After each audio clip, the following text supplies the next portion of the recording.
According to a new report, Wendy Williams does not have frontotemporal dementia. Breaking news has emerged that could change everything for media personality Wendy Williams. Recent neurological evaluations have definitively proven that she does not have frontotemporal dementia, the very condition that trapped her in a controversial guardianship for years. What makes this revelation even more shocking is that the misdiagnosis appears to have been intentional, orchestrated by the very court-appointed team meant to protect her. For months, Wendy desperately tried to tell the world she wasn't mentally ill, but her pleas fell on deaf ears. Even when Nicki Minaj courageously spoke out about the injustice happening to Wendy, the public dismissed her warnings. Now, new independent neurological testing by a top New York specialist has confirmed what Wendy knew all along. She was being held captive under false pretenses, and the implications are staggering. A woman was forcibly medicated, institutionalized, separated from her family, and had her career destroyed based on fabricated medical conditions. Despite multiple attempts to prove her mental competency through independent evaluations, Wendy's previous test results were systematically ignored by those controlling her fate. Medical experts note that genuine frontal-temporal dementia patients only deteriorate over time, yet Wendy has shown remarkable cognitive improvement since achieving sobriety 3 years ago. Her legal team is now preparing to file decisive court documents within 2 weeks, setting the stage for a crucial hearing that could finally terminate this nightmare. If the presiding judge refuses to end the guardianship, renowned attorney Joe Tacopina stands ready to demand a jury trial, confident that 12 impartial jurors will see through the deception and grant Wendy her freedom. When this guardianship conspiracy first began, many suspected Sean Diddy Combs was the primary orchestrator, given his well-documented history of targeting Wendy Williams. Their bitter feud traces back to explosive allegations Wendy made about Diddy's private life, accusations that nearly destroyed her broadcasting career. She claimed to possess compromising photographs of Diddy in intimate situations with another man during a Mexico vacation, images that someone had secretly captured and sent directly to her. These revelations ignited a war that would span decades, with Diddy using his immense industry influence to systematically undermine Wendy's career and reputation.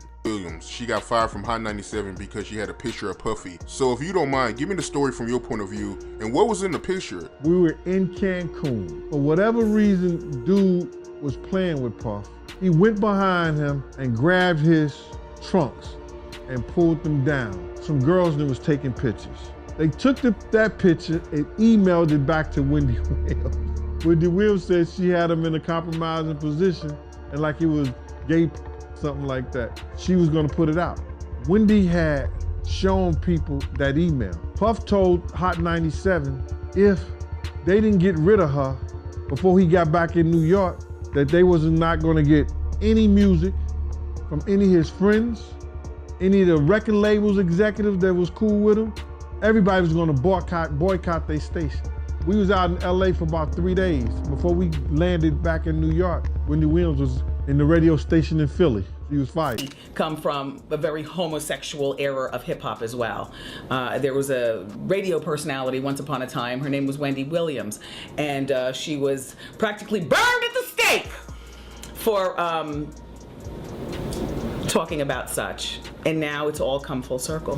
There were many situations, none of which to talk about, but there were many situations back in the day in my career, and it's all coming full circle now. Wendy Williams wasn't just a casual observer of celebrity scandals. She was an investigative force who exposed uncomfortable truths that others feared to touch. When 19-year-old Shine mysteriously took responsibility for Diddy's nightclub shooting incident, Wendy immediately questioned the suspicious circumstances and called for a proper investigation. She fearlessly examined the relationship between Diddy and Jennifer Lopez, suggesting they were concealing critical information about that fateful night. Years before anyone else dared to speak up, Wendy was already exposing the troubling dynamics in Diddy's relationship with Cassie Ventura. Her journalistic instincts proved prophetic when she analyzed Diddy's public social media attempts to win Cassie back.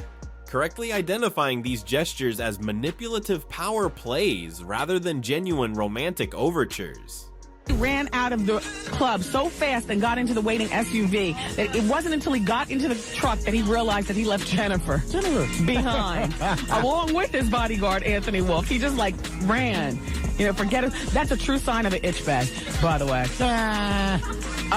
Leaving his I thought it was an unk bag. Well, eventually, Jennifer and Wolf made their way to the SUV without Puffy. Right. They ran 11 lights to elude the cops. Supposedly it was Puffy, although people are saying they saw a female hand tossing the window. And then when the cops stopped them, they found a second gun, of course, in the car. Right. All four of the occupants, the driver, the bodyguard, Puffy and Jennifer, were handcuffed and taken down to the precinct. And eventually, Puffy and his bodyguard, Wolf, were overheard talking about their plot to bribe the driver to take the rap for the. And Puffy was overheard saying, and I quote, because the prosecutor said this, "I can't go to jail, I'm Puff Daddy." He was arrested with a deadly weapon. And Puffy wants Cassie back. Oh, it's been all over social media. Puffy posted a picture of Michael Jackson's song, Lady in My Life, and wrote, "If anyone sees Cassie this weekend, please tell her to listen to this song 100 times. I suggest don't use social media, though, to reach out. I think this is a grand overture from Puffy. I don't believe he really wants her back. I believe he probably treated her at some particular point like a possession, like a possession. And if you really care, then you'd reach out privately, not publicly." Had bad blood for a while. real bad. Real bad blood. The worst blood. The worst blood. You almost wanted to run you out of New York at one point, right? Well, not run, push you out of New York at one point. He had you ran out. You give him full credit for that? The intimidation campaign against Wendy reached a terrifying crescendo when Diddy began targeting her family. During what should have been a routine interview, Diddy made a calculated decision to bring up Wendy's 16-year-old son in their conversation. The moment he mentioned her child, Wendy's demeanor shifted dramatically. She understood this wasn't casual conversation, but a deliberate threat. Industry insiders believe this was Diddy's way of sending a chilling message. Stay out of his business or her son would face consequences. This wasn't just professional rivalry anymore. It was personal warfare with innocent family members caught in the crossfire. The conspiracy surrounding Wendy Williams extends far beyond Diddy's personal vendetta. Nicki Minaj, who has proven herself to be remarkably accurate in her industry observations, has revealed that Jay-Z and Roc Nation are also key players in Wendy's systematic destruction. According to Nicki's explosive claims, these powerful entities are now attempting to implement the same guardianship strategy against her. She specifically accused Charlemagne the God of being a willing participant in this scheme, alleging that he used his platform and industry connections to help orchestrate Wendy's downfall. The pattern is becoming disturbingly clear. Influential figures in the entertainment industry are weaponizing mental health diagnoses to seize control of successful artists' assets and silence their voices.